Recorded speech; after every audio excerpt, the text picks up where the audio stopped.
What's up, you guys? The Real Buzz Sports Talk is back for yet another episode, man. Hope you guys stay tuned for the other episode. But I got my fellow co-hosts. Amadou So. And Malia Davis. Yes, sir. And we are back, man, with our first topic of the day. Now, it was a big game for football. Of course, all our teams lost over the weekend. Sad to say. Yeah, it's all good. So.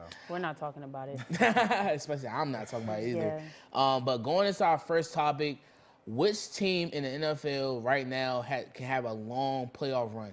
The Eagles or the Dolphins? Start with you, Malia. My answer would have to be the Dolphins. I believe the caliber of teams that they've played so far has prepared them for the playoffs. I know it's still early in the season, but they've beat the Bills. They beat the Ravens. These are both playoff teams. They played skilled teams. Not to discredit the Eagles, but I mean, they played the Lions and the Commanders. No shade to you. Sorry. But, it's just a different level. I mean, the AFC, they got some more. It's a little bit more competitive over there. So I'm going to just go with the Dolphins. Tua looks pretty good right now. He's in rhythm with Tyreek Hill and Jalen Waddle. He still has Gesicki. And then their defense, they have Melvin Ingram. I'm a little sad because, he used to play for the Steelers. We shouldn't have got rid of him. But, things happen. So, they have the defensive pieces. The pass rush looks good. Their secondary is good. Xavier and Howard. So, I'm gonna go with the Dolphins. Okay. For me, I think it's got to be the Eagles. We talk about the teams that they played so far, and that's understandable. Yeah. It's a lot of difference, Yeah. but the Eagles have just looked dominant against each team they've played, and I feel like that's the biggest thing for me, especially the game they had against the Vikings. The Vikings are a team that a lot of people could see, making the playoffs, potentially making a deep run. They have the number one receiver, and Justin Jefferson. They shut him down. Dalvin Cook, they shut him down. And the Vikings defense is no slouch either. It's very good, but to me, as of right now, the Eagles are the most complete team in football. Jalen Hurts is playing like an MVP. They have the running game. Their wide receiver duo of Devontae Smith and A.J. Brown looks extraordinary.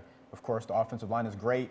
And then we move to the defense. It's the same thing. Their front seven is incredible. They upgraded their linebackers. Darius Slay's looking like an all-pro cornerback. And He opposite is. of him, Big play Slay. yeah, they have James Bradbury. The safeties as well. They traded for, my guy, Chauncey Gardner-Johnson. But it's whatever. They're hooping. So, but for right now, I got to go with the Eagles. I feel like they got it. All right, for me, I'm going to have to go with the Miami Dolphins. Not all just because the Eagles beat my Commanders over this weekend. It's the fact that the really impressive player that really stuck out to me was Jalen Waddle and Tyreek Hill. Yeah. And Tyreek Hill said in the offseason that Tua is probably the most accurate QB he has ever played with. No shade to Patrick Mahomes. But so far I've seen going in 3 weeks, he has proven that statement. And that offense, that electrifying offense is really dominant. And with a dominant core the Eagles do have, I will give them credit with A.J. Brown and Devontae Smith and with Jalen Hurts, like you say, is playing at an MVP level. I have to give him his credit because the Eagles was aggressive in the offseason. But I just feel as though the Dolphins, like Malia said, they had a really competitive start of the season by playing a team, a QB that's debated to be for MVP and Josh Allen and Stephon Diggs as well. That's a team that projected to go to the Super Bowl this year. Yeah. So I would say the Dolphins is the most team that I impressed to me because one, they play a harder division than the Eagles. Okay. Yeah. Definitely all understandable, great points. Guys, we just got finished talking about the Dolphins and Eagles, two of the best teams in football. But the thing that's really, stood out for them is their QB play. Last offseason, Tua Tagovailoa and Jalen Hurts, there was a lot of question marks about them. Can they lead a team? And they've proven so. So, Rashad Malia, I want to ask this question. I'm going to start with Rashad first. If you could, you're a GM, you're picking one of these quarterbacks to build a team around. Tua or Jalen Hurts, who are you going with? Everybody's going to be surprised with my answer. I'm picking Jalen Hurts in this situation. And the reason behind that, because this is a player that's been highly doubted since he came into the league. Being a quarterback that's not as accurate, he was probably the worst accuracy quarterback last year, and he came back this year with A.J. Brown and with that good running back core they have right now with Miles Sanders and Boston Scott as well. So I would say really Jalen Hurts has really proven himself that he can throw the ball, lead his team, and still use his feet to really make plays. Literally, it's going to make defense confused how to guard him, how to scheme for him for opponent defenses. So literally, and this is a team that's starting off 3-0. That playing, literally blowing teams out in the first half. Literally. In the Commanders game, the Vikings game, And not in the Lions game because they did trail, but in those last 2 games, they led in the first half and led the game throughout the whole game. Okay, Rashad, I agree with you. I'm going to go with Hurts as well on this one. You know, both quarterbacks have similar characteristics, both coming out of Alabama. I know Jalen Hurts had left, but, you know, they both got Coach Saban in them. But Hurts, it's his mobility for me. Definitely his mobility. You know, I won't compare him to Lamar Jackson because he throws the ball a little bit more, but, you know, he has that mobility to him. And what I do like about him is that he has progressed. And what I mean by that is he's learned when to throw the ball away, when to run, when to go out, scramble out of the pocket, when to throw it deep out of throw it out the backfield, excuse me. And I really admire that about him. And he's built that relationship with his wide receivers, Devontae Smith and A.J. Brown. So I'm going to go with Hurts on this one. How about you, Amadou? Okay, you know, you guys both went Jalen Hurts. I'm not going to complete the trifecta. I'm going to go Tua right here just because I understand Jalen Hurts is very dynamic. You know, the scrambling quarterbacks, he's electrifying and such like that. But I question how his play will transition into the playoffs when a team really has, you know, a whole week, 2 weeks to really, you know, focus on just him, you know, and how to stop him. Because like we saw last year, even though, of course, he was inexperienced and they didn't have A.J. Brown like they do now, the Bucs essentially shut him down. And I think I can trust Tua more in a playoff environment than I would Jalen Hurts, just because I think Tua has that accuracy. I feel like he has that poise, you know, under pressure to play better. And we see for both quarterbacks, you know, but for me, especially for Tua, that the team invested a lot into him. You know, they improved the offensive line. You know, they traded for a number 1 wide receiver in Tyreek, and they drafted Jalen Waddle with the 6th overall pick. So, I mean, they invested a lot, and it's working. You know, it's working. It is. So normal quarterbacks don't just throw for 500 yards and 6 touchdowns, you know. So obviously Tua is special. I see a little bit of Drew Brees in him. I'm gonna be honest. I think just a little bit. Okay. I like He's a Tua Saints lot. fan, y'all. Now, I see your point, what you're saying about Tua. He's a talented guy. We've seen him come back from being down. I think that's really important. Definitely. I mean, in the fourth quarter, being down by that many points, so many points, and leading his team back to victory, I think that is a good point that you say. But, I mean, it's a run league now. The mobile QBs are very valuable now. I'm not saying that Tua isn't mobile, but Jalen Hurts is like he's a true mobile QB. You know, he has that downfield running ability. So, good points all around. I see your point. All right. All right, moving on to America's favorite team. How about them Cowboys? I mean, since Dak's injury, I mean, they're 2-0. So what's a given, y'all? I mean, do you think that the Cowboys should rush Dak back? Do you think that Dak is overrated? Like, What's the issue, the QB dilemma in Dallas right now? What's your opinion on that one? Cooper Rush is talented. He obviously has the talent to be a steady, you know, quarterback option. And I truly believe he can start for a couple teams in NFL. You know, he's proven that. And it's not like he's in this crazy situation where he has the best offensive line or the best weapons or the best, you know, coaching staff. You know, there's some blunders in each of those places. And despite that, he's still performing. Now, it's not like he's lighting it up like crazy, you know. I mean, the Bengals are winning these games, but it's like they're scoring 17 points, 20 points, 23 points, and such like that.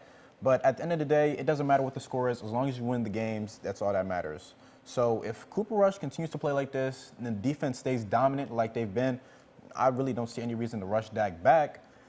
But on the tale of if Dak is overrated, I mean... I think Dak is overrated. Oh, okay. I think Dak is overrated. Okay. Go on. Okay, Commanders fan. Now, this is unbiased, right? Cooper Rush has shown me he's been in the system for multiple years with the Dallas Cowboys for like 3 or 4 years, so he knows the system, he knows the play scheme. And Dak has shown me over the past years, even Ezekiel Elliott, that they cannot get the job done as a duo. I cannot trust Dak in the playoffs. For example, last year, they had been over there. It was 12-4 last year. 12-5. 12-5, won the division, right? And they played the 6th seed in the San Francisco 49ers. And they literally disappointed him the whole entire game. They got shut down. Zeke shut down. Cooper shut down. Now he's not with them no more. Who else? CeeDee Lamb. CeeDee Lamb shut down. Michael Gallup. Michael Gallup shut down. Now he's injured. And Dak has not proven to me that that's worth that money that he's gotten over this past 2 years. I would agree on But that one. at the same time, we talked about last year's playoff. The Niners also shut down Aaron Rodgers, who was an MVP. So, I mean, is that more credit towards the Niners having a great defense more so than the Cowboys just blundering in the playoffs? But you got also, this is a QB that everybody talked about that's literally supposed to be a top 5 prospect. That means this QB, that means he has to show me how to win in the playoffs. Okay. Dak has not shown me that he could win in the playoffs. Even pursue take his team to the Super Bowl. For example, Joe Burrow, Joe Shiesty we all know and love. His second year, drove his team from being the 4th seed and driving them straight in the playoffs, going in the toughest spaces, going into Kansas City, going to Tennessee, and driving his team to the playoffs. And what has Dak done? Dak has led his team to higher records, but cannot win in the playoffs. But at the same time, we look at Dak and the Cowboys. You know, it's not always just been his fault. We go back to when they beat Seattle that one year in the playoffs and they played the Rams. The Rams ran the ball every single time. That's on the defense. That's not on Dak. The time where they lost to Green Bay in the playoffs in the divisional round, I believe, on the last second field goal, that's on the defense. That's not on Dak. So he's gotten them to these situations. It's the defense that has to pick it up for him. The Cowboys defense has stepped up for him. For example, in the first game of this season against the Buccaneers, how many 3-and-outs did the Cowboys have in the first half? Back-to-backs. Literally had no highlights in the first, basically the whole entire game. Their defense was on the field most of the game. They couldn't even get drive down the field to even get more than 3 points. They got the one field goal, barely, but they couldn't drive down the field at least for one more field goal. But at the same time, and that falls on your QB play. You watch the film. He showed you he's not moving the ball down the field. Zeke is not moving the ball down the field. We know Zeke. Zeke is not the same Zeke he's been when he first got here. We all know that. His new helmet is like a Power Ranger. 2, that O-line is washed. You know, they have a lot of injuries there, and it's just not the same. Like you said, Amari Cooper, they got rid of him for no reason. So you're taking away weapons. Dak now has to adjust to that. And it's the first game of the season. You're going up against a front 7 that is dangerous. I mean, that Buccaneers defense has Shaq Barrett, Vita Vea, Devin White, you know, Levante David. It's a crazy defense. So, I mean, it's going to be hard, especially considering the fact that you have all these new pieces coming in. Okay, if you want to add that, this is the same team they played last year in the game opener against the Buccaneers, even in a tougher space, and they gave Buccaneers for the run for their money. But they almost won the game. That was again, a different team. A different team. But also, same playing scheme, same coaching. Okay. Only one player, Cooper left due to money-wise, cap space. Cooper is a great receiver, though. He is. They should have really got rid of someone else than Cooper. Yeah, I agree. And now one player is not going to define your whole offense. You're supposed to be Mr. $142 million guy. Okay. You have to make a way to get your team down the field, putting points on the scoreboard, because Jerry Jones, the time is ticking. Yeah, I think the question is he overrated or not? He is. And I think he's overrated and overpaid. Overpaid. And like you said, he's getting paid like he's a QB that's taking your team to the conference final. For example, Jalen Hurts. The conference playoff. He's playing on an MVP level right now. He's playing on Dak's money right now. Okay. Dak is not, he literally came off an injury. When he came back from the injury, he still has not shown me he could win in the playoffs. And if you want that type of money, you want to be characterized as a top 10, top 5 QB like Aaron Rodgers or Tom Brady or Josh Allen. You have to find a way to win in the playoffs. That part. And if you cannot do that, you cannot classify yourself as a top 10 QB. But on the contrary, we talk about winning in the playoffs. Aaron Rodgers, outside of that one Super Bowl he had, what has he really done in the playoffs?